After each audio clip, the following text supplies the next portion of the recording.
बिस्मिल्लाहिर्रहमानिर्रहीम अस्सलाम वालेकुम रहमतुल्लाह। लाखों करोड़ों दरूद नबी पाक सल्लल्लाहु अलैहि वसल्लम पर।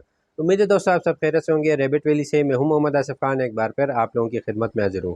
दोस्तों आज आपको बताएंगे कि रैबिट्स के नाखून किस तरह काटते हैं, नेल्स किस तरह काटते हैं और इसमें क्या एहतियात आपको करनी चाहिए जिससे रैबिट के जो पाँव हैं वो ज़ख्मी ना हो और आप आराम से जो है नाखून काट लें। छोटी सी वीडियो है मगर ज़रूरी है ताकि आपको पता हो कि रैबिट के नेल्स नाखून ना काटने से क्या नुकसान होता है और काटना कितना ज़रूरी है और किस तरह काटते हैं। तो आइए आपको दिखाते हैं जी।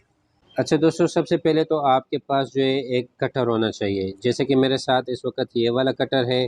ये प्रॉपर नेल्स काटने के लिए तो नहीं है मगर इससे भी कटिंग हो सकती है और नेल्स काटने के लिए प्रॉपर इसका अपना कटर मिलता है। अगर वो आपके पास अवेलेबल है तो उससे काटें, अदरवाइज़ आप ले भी सकते हैं। अगर मुझे पिक्चर मिलती है तो साइड में मेंशन कर दूंगा। और इससे भी आसानी से कटिंग हो सकती है। भी मैं आपको नेल्स काट के बताता हूँ मगर इससे पहले मैं आपको बताता हूँ कि एहतियात आपने क्या करनी है इसमें।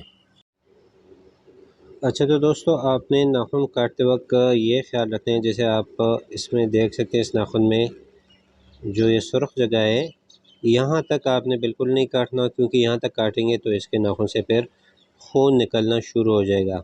आपने कोशिश करना है कि यहाँ ऊपर ऊपर से काट दें। इसके नाखून थोड़े से बड़े हैं, इसको हम इसके नाखून काटते हैं। ज़्यादा बड़े तो नहीं हैं मगर फिर भी आपको इसका ध्यान रखना चाहिए कि नाखून आपने यहाँ तक काटने हैं, ये यहाँ तक, जिस तरह अभी मैं आपको काट के बताता हूँ। ये दोस्तों आप देख सकते हैं कि ये वाइट वाली जगह आपने काटनी है, इससे नीचे आपने नहीं जाना। जाएंगे तो फिर इसके नाखून से खून निकलेगा। आपका कटर इतना शार्प होना चाहिए कि देखिए एक ही कट में नाखून काट ले। इस तरह ना हो कि आप काटें और फिर इसको हिलाते रहें और फिर ये इसका नाखून जो है वो ज़ख्मी हो जाए। इसका प्रॉपर कटर होता तो वो और भी बेहतर है, अदरवाइज़ ये कटर भी आपके पास अगर तेज़ हो तब भी आप काट सकते हैं आसानी से।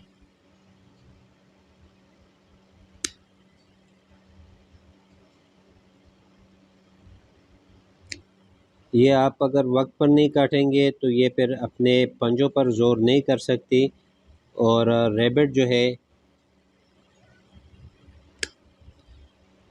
ये फिर अपनी एड़ियों पर ज़ोर करता है और जहाँ फिर इसको सोर हॉक्स बन जाते हैं इसकी एड़ियों पर, और वो भी बहुत ही मुश्किल से फिर ठीक होते हैं। ये आप देख सकते हैं कि इसके नाखून ये देखिए कट गए हैं। ये आगे वाले नाखून है, ये देखिए आसानी से कटते हैं बिल्कुल।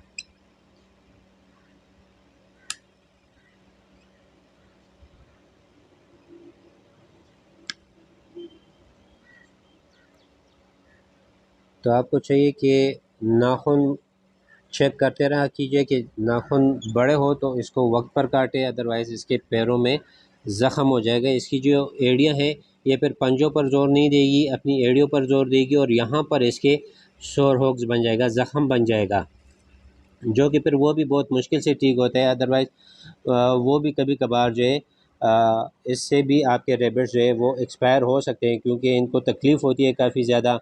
फिर ये खुराक खाना पीना छोड़ देते हैं, जिस वजह से रैबिट कमज़ोर हो जाते हैं और फिर एक्सपायर हो जाते हैं, और ये फिर इसके ठीक होने में काफ़ी ज़्यादा टाइम लगता है और इसकी केयर भी बहुत ज़्यादा होती है। तो कोशिश कीजिए कि इससे बचने के लिए नाखूनों को देखें। जब भी इस तरह का कोई मसला होगा तो पहले इसके नाखून चेक कीजिए कि इसके नाखून तो बड़े नहीं है। अक्सर औक़ात जब मसला आता है तो वो इस वजह से आता है, या कभी कभार वो जब रैबिट का वज़न बहुत ज़्यादा हो तब भी सोर हॉक्स बन जाते हैं। और अगर उसकी नीचे वाली जगह जहाँ पर ये पैर लगते हैं वो इसके लिए कंफर्टेबल ना हो, रैबिट कंफर्ट फील ना करे, तो इस वजह से भी सोर हॉक्स बन जाते हैं। अदरवाइज़ ये भी एक रीज़न है, इसलिए मैं इसके साथ आपको बता रहा हूँ कि अगर नेज़ नाखून बड़े हैं तब भी ये सोर हॉक्स जो है इसकी शिकायत रैबिट को हो सकती है। तो उम्मीद है दोस्तों आपको नाखून काटने का तरीका समझ आ गया होगा। आसानी से कटते हैं, आप देख सकते हैं, क्योंकि मेरे साथ एक तो प्रॉपर इसका कटर है भी नहीं मगर इससे भी काफ़ी आसानी से कट सकते हैं। अगर इसका प्रॉपर कटर हो तो और भी आसानी से इसकी कटिंग हो सकती है। तो उम्मीद है दोस्तों आपको आज की ये वीडियो पसंद आई होगी। वीडियो पसंद आई तो वीडियो को लाइक करें, शेयर करें, चैनल को सब्सक्राइब करें, बेल के आइकन को प्रेस करें ताकि हर नई आने वाली नोटिफिकेशन आपको बर वक्त मिल सके। मिलते हैं इंशाल्लाह किसी नई वीडियो के साथ। अपना ढेर सारा ख्याल रखिएगा, मुझे दुआ में याद रखिएगा। अल्लाह हाफिज़।